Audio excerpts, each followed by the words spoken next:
Chahut Média.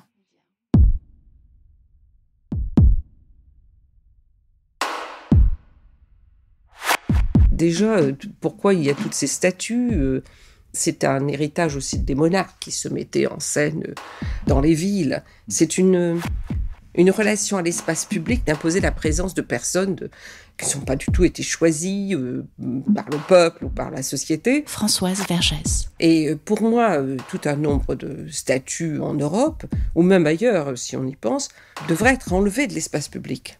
La question de l'espace public, il doit être repensée. Qu'est-ce qu'on veut dans l'espace public ? On veut quoi ? Et la question de qu'est-ce qu'on veut mémorialiser dans l'espace public, puisque c'est pas l'histoire, c'est des mémoires publiques choisies, doit être saisie par tout le monde. Ça doit être une question démocratique.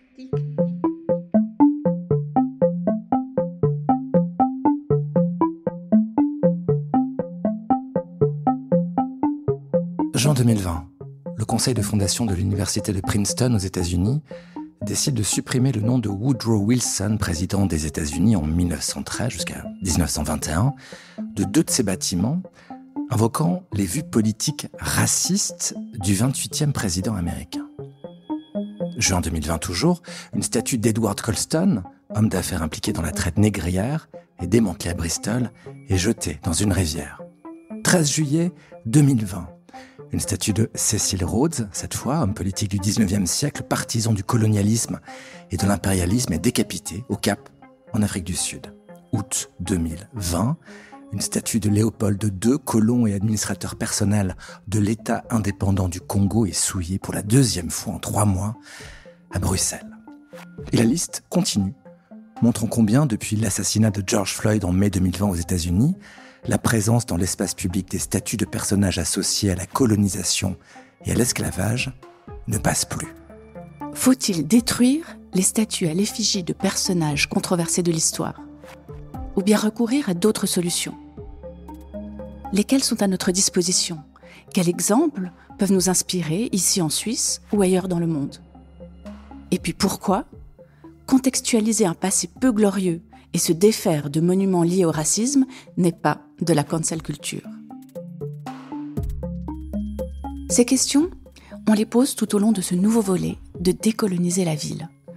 Une série documentaire podcast Chahut Média, inspirée de l'étude Temps, espace, histoire, monuments et héritage raciste et colonial dans l'espace public genevois par les professeurs Mohamed Mahmoud Ould Mohamedou et David Rodogno. 4e épisode. Agir sans effacer.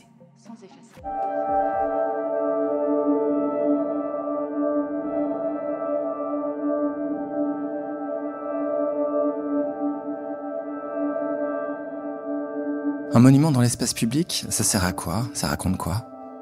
Ça fait partie aussi de cette entreprise qui est le renforcement de l'État-nation, qui devient de plus en plus important et qui a besoin de célébrer ses héros, rarement des héroïnes. David Rodogno, professeur d'histoire et de politique internationale à l'Institut de hautes études internationales et du développement de Genève. Parmi ces héros nationaux, on peut en décliner toute une série qui ont des fonctions bien spécifiques. Vous avez des scientifiques, vous avez des philanthropes, humanitarisme, philanthropie, etc. sont aussi l'expression de ce 19e, 20e siècle. Et donc, c'est des personnes qui font le bien de leur communauté locale et qui probablement ont fait de l'argent, parfois beaucoup d'argent, avec des entreprises coloniales.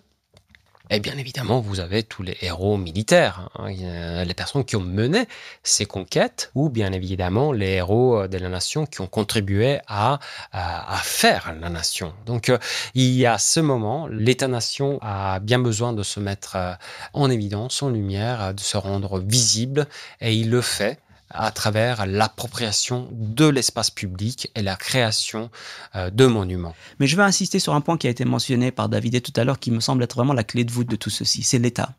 Pas simplement l'État-nation, l'État, simplement. Mohamed Mahmoud Ould Mohamedou, professeur d'histoire et de politique internationale à l'Institut de hautes études internationales et du développement de Genève. L'espace public va être accaparé aussi par la jeunesse de l'État.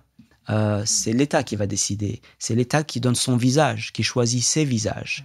Donc, il y a aussi la mise en place d'un récit national qui va être très difficile à remettre en question par la suite parce qu'il va être consommé, intériorisé, souvent sans être remis en question. Ou s'il est remis en question, il y a des procès d'intention derrière. Pourquoi remettre en question ce qui est nous?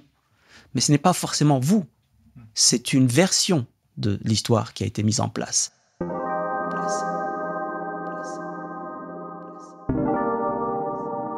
Effacer l'histoire n'est pas une option viable, ni celle d'invisibiliser continuellement et impunément des actions passées racistes, esclavagistes ou coloniales.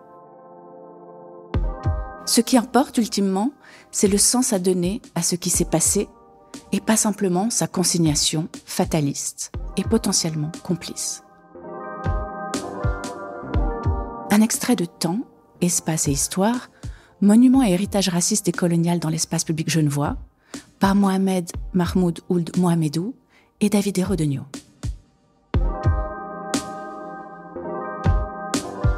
Comment on décolonise une ville, c'est compliqué évidemment, et je pense qu'il n'y a pas un mode d'emploi valide pour toutes les villes, mais je pense que la première des choses, c'est de reconnaître sa colonialité et son passé colonial. Rokhaya Diallo, journaliste, réalisatrice, militante féministe et antiraciste. Donc le fait de reconnaître qu'une ville s'est bâtie matériellement sur un enrichissement qui est lié à l'esclavage et à la colonisation, et que donc dans la richesse je pense à des villes comme Bordeaux, mais c'est pas la seule, dans la richesse qu'elle peut présenter aujourd'hui, eh bien il y a des choses qui sont de l'ordre du meurtre de masse. C'est déjà un premier pas. Et après, identifier cet héritage, identifier les traces de ce passé, et parfois ce sont plus que des traces, ce sont des noms de rues, des monuments, c'est fondamental. Je sais qu'il y a eu, par exemple, certaines personnes qui ont tracé, par exemple, les familles qui ont bénéficié de l'argent de l'esclavage. Et c'est très intéressant, en fait, de voir comment des fortunes familiales ont pu se faire sur cette base-là. Alors après, il ne s'agit pas d'aller chercher les héritiers en leur disant... Vous allez personnellement observer des réparations, mais de les interroger sur comment on se sent en fait quand finalement on a aujourd'hui un statut social qui est lié à un passé qui n'est pas reluisant. Par contre, décoloniser une ville, effectivement déjà c'est, je pense, de reconnaître l'héritage colonial dans ces villes-là. Aline Zuber, assistante de recherche, études, temps, espace, histoire. De pouvoir y réfléchir, d'entendre les voix des personnes qui sensibilisent depuis un bon moment sur ces questions-là. Mais après, ça va au-delà des monuments et des statues, parce que là, effectivement, ça, c'est des symboles qu'il faut pas négliger parce qu'ils envoient des messages forts. Et bien, ça veut aussi dire mettre fin aux discriminations systémiques qui s'y jouent aussi tous les jours. Donc, ça veut dire former la police contre le profilage racial, ce genre de choses-là, aborder de front les questions de gentrification des quartiers. Enfin, voilà, ça doit aller beaucoup plus loin quand même que simplement, oui, on a travaillé sur ces monuments, on a décolonisé la ville, quoi. Pour moi, ça sous-entend, en tout cas, ça implique une réflexion profonde, et dans certains cas, on peut le voir en effet qu'elle a lieu, de déjà comprendre s'il y a décolonisation, il faut déjà voir dans quelle mesure il y a eu colonisation. Pamela Owen-Nyako, assistante doctorante à l'Université de Genève, fondatrice d'Afrolith, plateforme de rencontre autour de la littérature noire. Où est-ce qu'elle se joue, où est-ce qu'elle se matérialise. Et souvent, on voit que ça a lieu dans plusieurs sites. Il y a l'espace urbain, il y a l'espace du patrimoine, il y a l'espace de la connaissance, etc., etc. Donc déjà, c'est de repérer où est-ce que la colonisation a pris place. Aussi de définir finalement qu'est-ce qu'est colonisation. Alors là, je pense qu'on a compris qu'il y a plusieurs formes d'exercer la colonisation. En tout cas, on est dans quelque chose qu'on a vu en Suisse. On a maintenant compris que, la colonisation ou le colonialisme à la Suisse, il est différent d'autres types de colonialisme européen, mais ça reste du colonialisme. Donc, comment est-ce qu'on peut le nommer? Comment est-ce que, justement, il faut le retracer? Et comment est-ce qu'il se matérialise encore dans l'espace? Et je pense que dans tout ce qui est de l'ordre d'une pensée décoloniale, elle implique d'avoir déjà une réflexion sur qu'est-ce qui a été colonial et qu'est-ce qui, du coup, doit être décolonisé. Et jusqu'où a été le processus colonisateur et colonial dans la société, quels sont ses impacts actuels pour, justement, aller dans un processus qui doit nécessairement impliquer une idée de structure. On ne peut pas que être dans ce qui est de l'ordre du représentatif ou du symbolique, mais vraiment de se dire, bon, donc jusqu'où est-ce que ça a pénétré en fait nos structures, et donc envisager en fait un démantèlement de ce qui est. Alors pas nécessairement dans une perspective destructive où, oh mon Dieu, il n'y a pas d'autres projets et puis on est là pour détruire, etc., effacer. Non, mais en tout cas, si on part du principe que ce qui a trait au colonialisme porte atteinte, est une injustice, bah du coup, il faut créer des structures qui soient justes.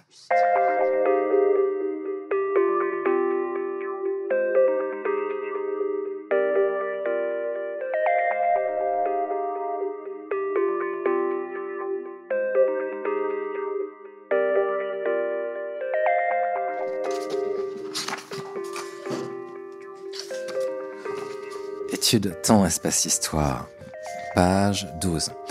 L'étude est disponible sur Internet, vous la trouvez facilement en format PDF et donc téléchargeable. On peut découvrir, page 12, un ensemble de solutions qui seraient apportées à une statue ou un monument posant problème.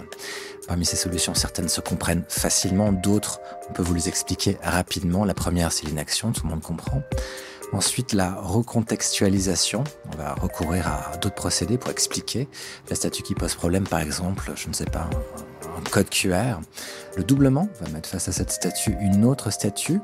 Et entre ces deux statues, une sorte de dialogue nouveau va s'installer. Le déplacement va prendre cette statue qui pose problème pour l'installer dans un autre espace public, musée, parc, où elle sera recontextualisée. Le déshonneur, on va souiller la statue. Voilage, on comprend, on pose un voile sur la statue. Vacillement, cette technique, on repositionne la statue dans une position de déséquilibre. Cette position de déséquilibre valant pour perte de prestige, une sorte de déshonneur. Le déboulonnement, là tout le monde comprend. Destruction, tout le monde comprend encore. Et la dernière piste proposée, c'est le dépassement. Je lis, c'est-à-dire lancer une réflexion opérationnelle de grande ampleur sur de nouveaux lieux et objets de commémoration connotés positivement. Par exemple en mettant en valeur des individus ou des thématiques inclusives célébrant la diversité.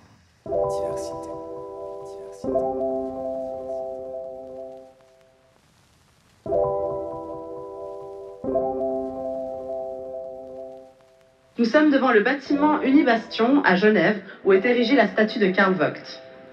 Et cela fait 1 an qu'une pétition a été envoyée au rectorat de l'Université de Genève pour rebaptiser le bâtiment Karl Vogt et déboulonner la statue à son effigie. Il y a différentes solutions et je pense pas qu'une solution doit triompher. Pamela Owen-Nyako. Et on peut très bien, parce qu'il y en a assez des Karl Vogt, donc on peut très bien imaginer quelque chose pour un boulevard, imaginer une autre chose pour le bâtiment du boulevard.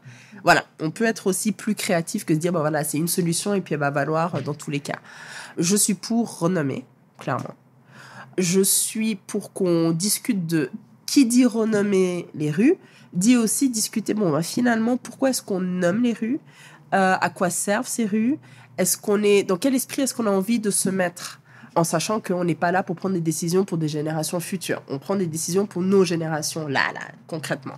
Donc, qu'est-ce qu'on a envie de faire avec cet espace urbain ? Est-ce qu'on a envie d'en faire un espace éducatif, commémoratif, célébrable ? Et là, je pense que déjà, on n'est pas du tout toutes et tous d'accord. L'histoire est une nourriture dont tout le monde a besoin, et surtout l'histoire de l'autre.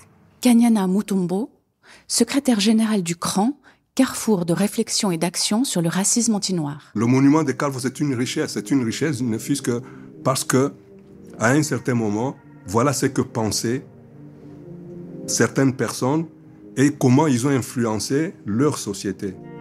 La richesse est à conserver.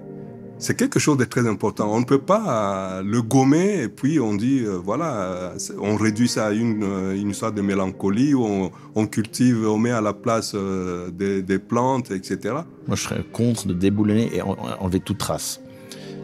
Parce que les suivants n'ont plus aucune trace, justement. Le but, c'est maintenir la mémoire, mais d'une autre manière. Et le débat. Samy Canaan, conseiller administratif en charge du département de la culture et de la transition numérique, ville de Genève. C'est pour ça que, sauf exception, on peut discuter, on peut enlever certaines formes honorifiques, oui. Mais par exemple, de faire disparaître complètement des noms de rues ou de ça, je trouverais potentiellement problématique. Moi, je suis pour qu'on renomme, parce que Karl Vogt, ça va juste pas. À l'heure actuelle, on a assez d'informations qui expliquent pourquoi ça ne va pas. Pamela Owen-Nyako. Je suis aussi pour qu'il y ait une trace de cet acte-là, qu'il y a eu au moment donné une décision, qu'il y a une histoire à cette décision, et d'en faire justement un moment où il y a une trace qui dise, voilà, ce boulevard, ce bâtiment s'appelait de telle manière. Entre X et X temps, il y a eu ça qui s'est passé. Et aujourd'hui, en fait, à telle date, on a décidé de renommer pour ces raisons-là. Génération X, Y, Z, voici l'histoire de pourquoi on a pris cette décision. Vous ferez ce que vous voulez quand votre temps sera votre temps. Et vous pourrez renommer toutes les villes de Genève selon des fleurs. Faites ce que vous voulez.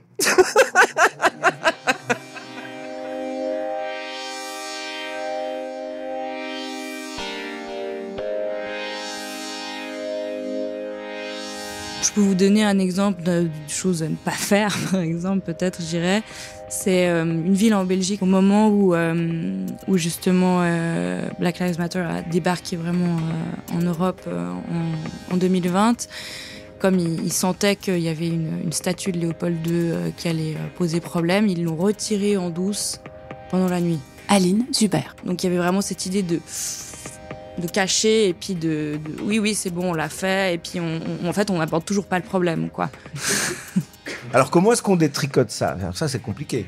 Et ça c'est le rôle effectivement des politiques, d'expliquer et de mettre autour d'une table. Alfonso Gomez, conseiller administratif en charge du département des finances, de l'environnement et du logement, ville de Genève. Je crois que les commissions, comme il y a eu dans certains pays, de réconciliation à un moment donné sont nécessaires. Des exercices d'introspection sont nécessaires, mais pas suffisants. C'est un combat d'abord de tous les jours, c'est-à-dire que nous devons être extrêmement attentifs.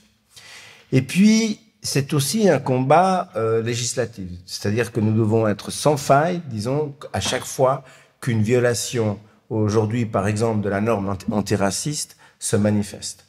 Et ça, c'est un travail de longue haleine. Moi, je suis assez optimiste. Je pense que nous progressons dans ces normes-là, et puis que le chemin à parcourir est encore long. Mais c'est un travail collectif, en quelque sorte. Non seulement politique, non seulement scientifique, mais c'est de l'ensemble de la société civile qui doit être entrepris.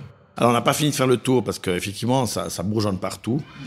Et on sent dans pas mal d'endroits une volonté de sortir du schéma un peu binaire, de soit rien faire, soit déboulonner. Dans certains cas, je pense, il y a par exemple la tactique des statues décalées. Je crois qu'à Neuchâtel, pour De Pury, il me semble, là, ils ont fait une statue à l'envers.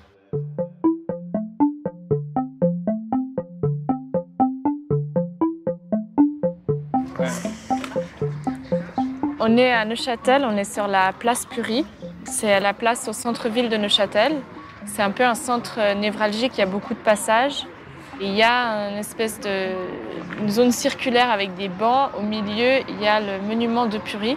C'est un monument qui a été passablement remis en question, et depuis les années 2000 notamment, parce que David de Pury est très important pour la ville de Neuchâtel, étant donné qu'il a légué une énorme partie de sa fortune à la ville, avec laquelle ils ont fait des œuvres de charité, et ils ont détourné le Seillon, ils ont fait un hôpital, ils ont fait l'hôtel de ville. Donc vraiment la prospérité de cette ville est vraiment due à ce bienfaiteur. Mathias Pfund, artiste plasticien. Sauf qu'en fait, il s'est enrichi auprès de la cour du roi de Lisbonne, en ayant des parts dans le commerce triangulaire et aussi dans l'exploitation de bois précieux et de diamants au Brésil, qui était du coup une économie qui employait des esclaves. Donc l'origine de sa fortune, elle est contestée, et le fait qu'on célèbre cette figure de cette façon avec un monument l'est aussi.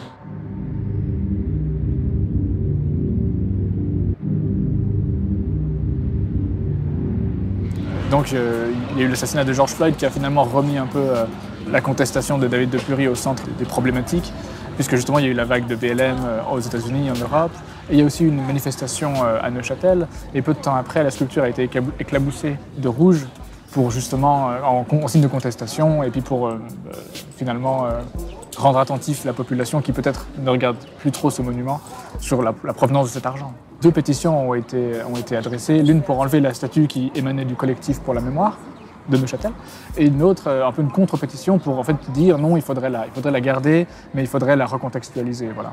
Et donc la ville de Neuchâtel s'est saisie de ce dossier et a pris en charge différentes mesures pour essayer d'éclaircir le rapport trouble de Neuchâtel et éventuellement aussi de la Suisse, l'exploitation coloniale. Et donc il y a 3 volets plus ou moins. Le premier, c'est donc la rédaction d'une plaque qui sera posée tout prochainement. L'établissement aussi d'une espèce de parcours dans la ville de Neuchâtel qui questionne les architectures et finalement les liens de la ville avec l'exploitation coloniale. Et le troisième volet, c'était justement un appel à projet artistique réalisé fin 2021, début 2022, et qui a vu finalement 2 projets être réalisés, même si 4 avaient été retenus par un jury consultatif. Voilà.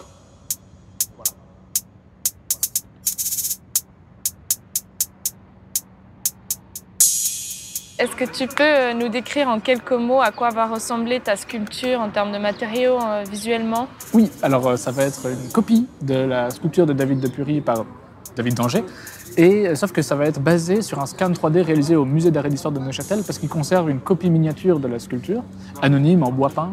Et donc la sculpture sera ce scan 3D retourné sur sa tête selon le modèle de la sculpture de Louis Agassiz. C'est réalisé en bronze. Et la sculpture fera 35 cm de haut par 25 cm de large et elle trônera à 145 cm. Mesdames et messieurs les pétitionnaires, mesdames et messieurs les membres de la famille de Pury. Neuchâtel, place David de Pury, 27 octobre 2022. Inauguration de l'œuvre A Scratch on the Nose de Matthias Pfund. Mesdames et messieurs, la bienvenue à la place Pury. Ces 2 mesures que nous allons inaugurer aujourd'hui, elles encouragent à faire la lumière sur le passé de la ville de Neuchâtel. Dans un premier temps, nous allons découvrir une plaque explicative autour de l'histoire de David de Pury. Et dans un deuxième temps, nous vernirons une œuvre, une de celles qui a gagné le concours de l'appel à projet artistique.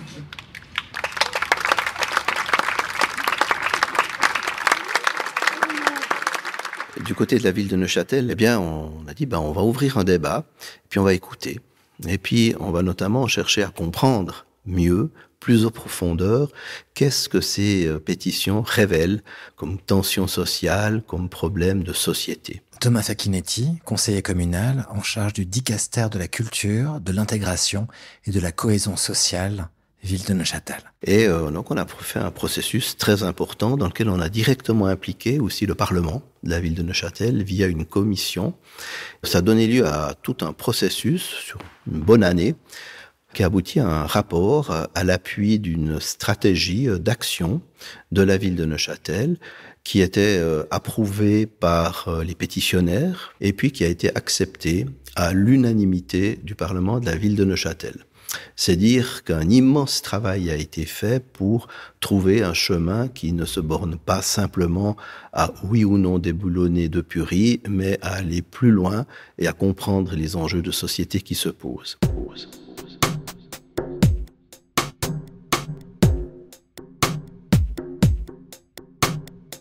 À partir de là, on a aussi défini une ligne de conduite qu'on a exposée dans le rapport, qui est de dire, en principe, on assume les héritages de l'histoire, mais on les documente mieux.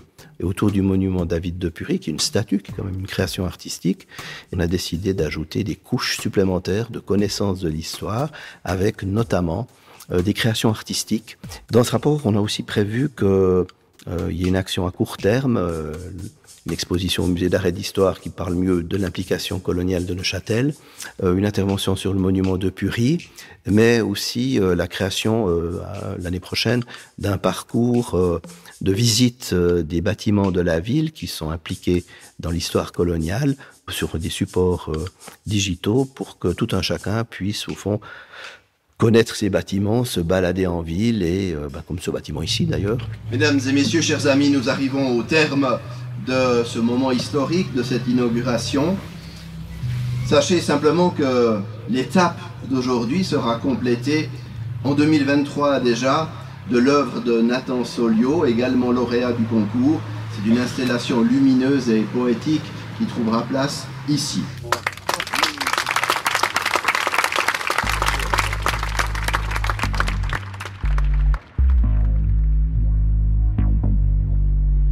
Tout mouvement ou disons toute réflexion qui tend à faire progresser les choses va forcément se heurter à des attitudes réactionnaires. Aline Zuber. Parce que dès le moment où on va essayer en fait de mettre le doigt sur des problématiques et puis de faire en sorte que justement on puisse avancer sur l'acquis des droits sociaux, etc., sur la reconnaissance de phénomènes de discrimination, eh bien un certain nombre de personnes vont avoir l'impression que leur place leurs privilèges sont remis en cause, et c'est vrai dans une certaine mesure.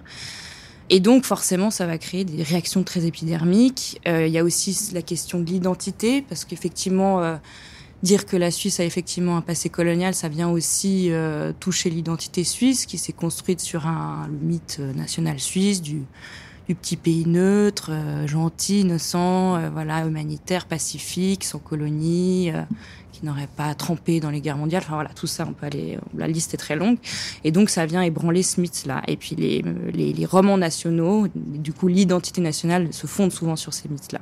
J'espère qu'on aura, et je suis sûre que des personnes réfléchissent aussi dans cette direction, vraiment l'occasion de mener des études profondes sur pourquoi il y a résistance à partir d'enquêtes auprès de personnes qui résistent. Pamela Owen-Nyako. Donc j'émets des hypothèses. Je pense qu'il y a la première hypothèse, c'est qu'il y a une incompréhension de quoi il s'agit. C'est considéré comme quelque chose de militant. Et les images et les discours qui circulent, on est toujours dans quelque chose qui est d'abord présenté comme néfaste. Qui dit décolonisation, les gens, aujourd'hui, ils n'ont peut-être même pas entendu de quoi il s'agit. Ils ont déjà, en tout cas, plus ou moins une idée de qu'est-ce qui serait négatif là-dedans. Donc, on imagine déboulonnage, et puis jusqu'où est-ce qu'on va aller, et puis finalement, c'est de la cancel culture, etc., etc., et puis ça monte en crescendo, et puis on ne sait même plus de quoi on parle. Ensuite, une deuxième hypothèse, c'est que qui dit réticence dit peur. Donc, ce serait aussi de s'interroger quelles sont les peurs concrètes de ces personnes. Donc, je pense qu'il y a en effet le manque d'alternatives, en tout cas de ces personnes qui résistent n'ont peut-être pas encore entendu les alternatives qui se proposent.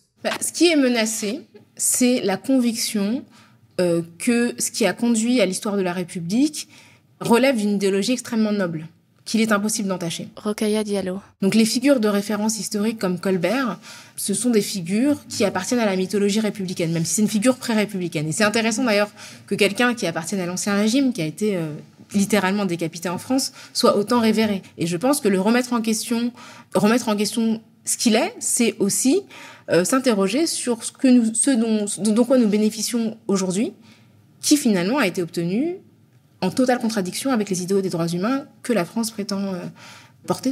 Et il ne s'agit pas d'effacer Colbert de l'histoire. Je veux dire, simplement, on se dit que cette statue, peut-être qu'elle a davantage sa place dans un musée, pour être interrogée dans sa complexité, que comme la représentation d'un personnage qu'on célèbre.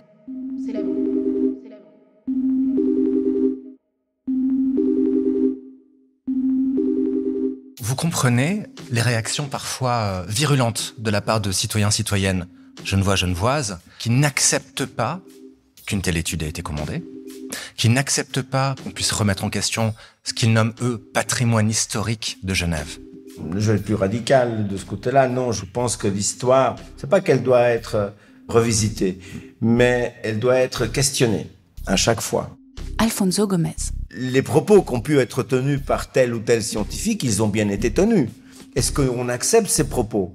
Je n'ose imaginer, en plus on tomberait sous le coup de la loi aujourd'hui, qu'on puisse dire oui, il avait tout à fait raison de dire qu'en haut de la pyramide il y avait un homme blanc et tout en bas il y avait une femme noire de cette pyramide sociale. Aujourd'hui cela n'est pas acceptable. Qu'il faille le mettre dans un contexte, l'expliquer, bien entendu. Donc à un moment donné on questionne ce passé, on en tire les conséquences et donc avoir une réaction comme ça de froideur, de repli, de conservatisme n'est pas tellement explicable et surtout si elle vient de milieux politiques qui sont censés être responsables.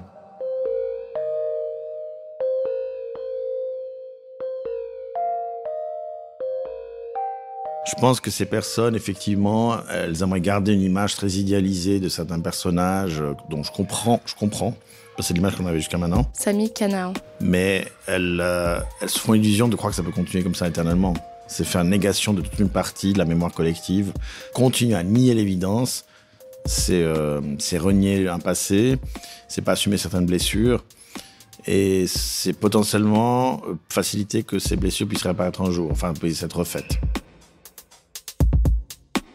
La question que j'ai envie de poser aux personnes qui résistent, c'est... Pamela Owen-Nyako. Pourquoi c'est important de garder un buste ? Est-ce que vous connaissez ces gens, déjà, avant qu'on en parle ? Si la question, c'est que le buste aurait une connotation d'environnement genevois, on peut en refaire d'autres. On sort les moules. Non, c'est ces bustes, c'est le fait même qu'il y ait un buste qui est genevois ou c'est ce buste en particulier là?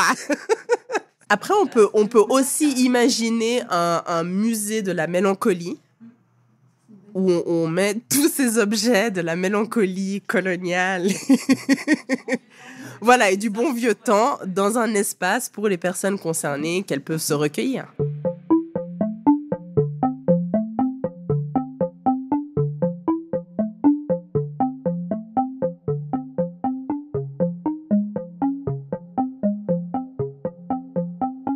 Décoloniser l'espace public, ça veut dire également décoloniser tous les lieux de connaissance, et parmi eux, les musées. Les musées coupables de posséder dans leur collection des biens acquis dans des conditions troubles, sinon honteuses. Accélération des démarches de recherche en provenance, collaboration avec des pays du Sud et refondation des pratiques muséales, on en parle dans le 5e épisode de cette série podcast. Son titre, Peut-on décoloniser les musées ? Décoloniser la ville, une série documentaire audio produite par Chahut Média, adaptée de l'étude Temps, Espace, Histoire, Monuments et héritage raciste et colonial dans l'espace public genevois, par les professeurs Mohamed Mahmoud Ould Mohamedou et David Rodogno. Interview et réalisation Camille Kaiser, David Bralambert et Carole Harari. Mixage Alan Mantieri et la musique est de Léonie Pernet.